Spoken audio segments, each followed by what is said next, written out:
Bonjour à tous et bienvenue sur la chaîne YouTube de Ça roule Raoul. On avait déjà fait une première vidéo du coup sur les vérifications administratives. Passons à la deuxième vidéo qui va être la partie sous capot. Pourquoi je vous conseille de faire la partie sous capot dans un premier temps? Pour deux raisons. La première chose, c'est de prendre le véhicule quand il est froid et du coup de ne pas aller se brûler quand on va mettre les mains au niveau du moteur, etc.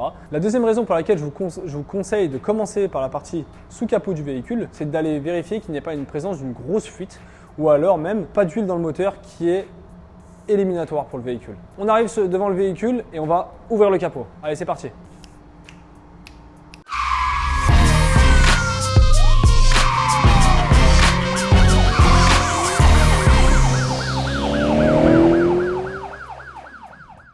Putain, j'ai pas hésité, hein. Je savais où il était, tac tac tac.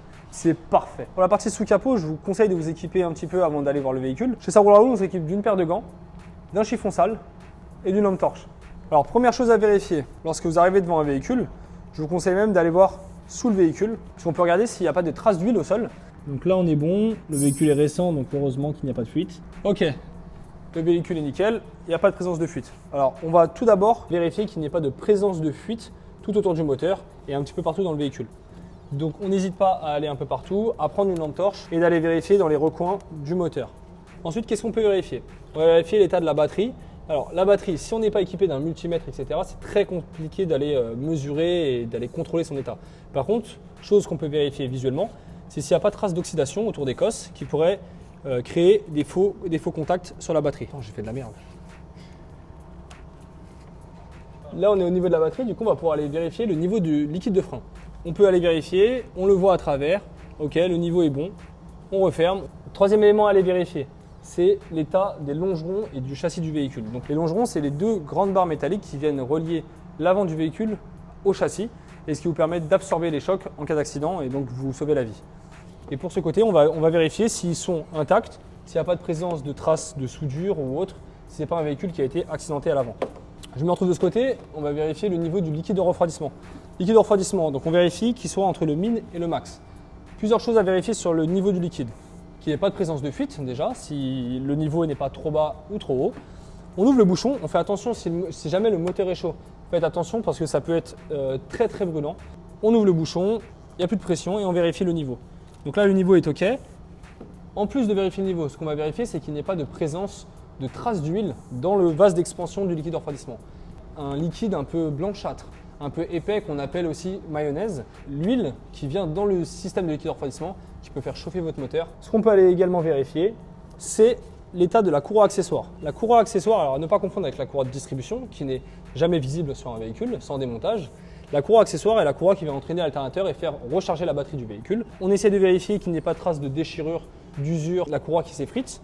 Là, on voit encore les écritures qui sont bien claires et bien nettes. Du coup, la courroie d'accessoires est en bon état. Sur certains modèles, notamment des véhicules allemands, le moteur étant dans une autre position, la courroie accessoire peut se trouver à l'avant du véhicule.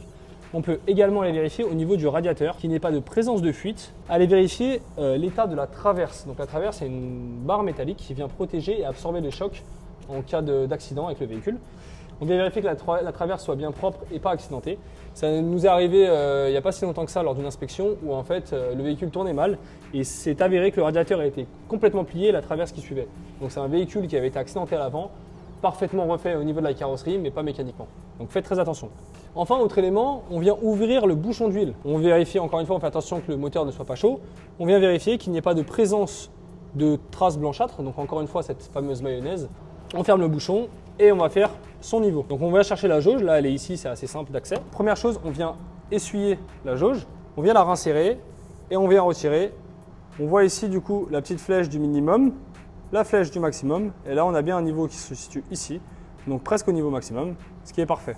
Là on est sur un véhicule plutôt récent qui est plutôt propre et c'est tant mieux, mais ce n'est pas le cas de tous et parfois certains vendeurs peuvent laver les moteurs, donc n'hésitez pas à faire cette vérification 2 fois. Donc une fois à froid, lorsque vous arrivez dans le véhicule, vous ouvrez le capot, vous vérifiez que tout est OK.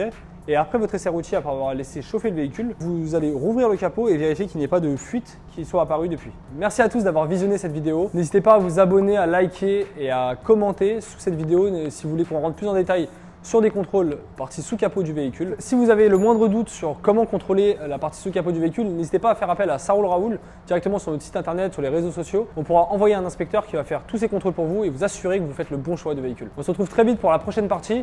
Je vous dis à bientôt.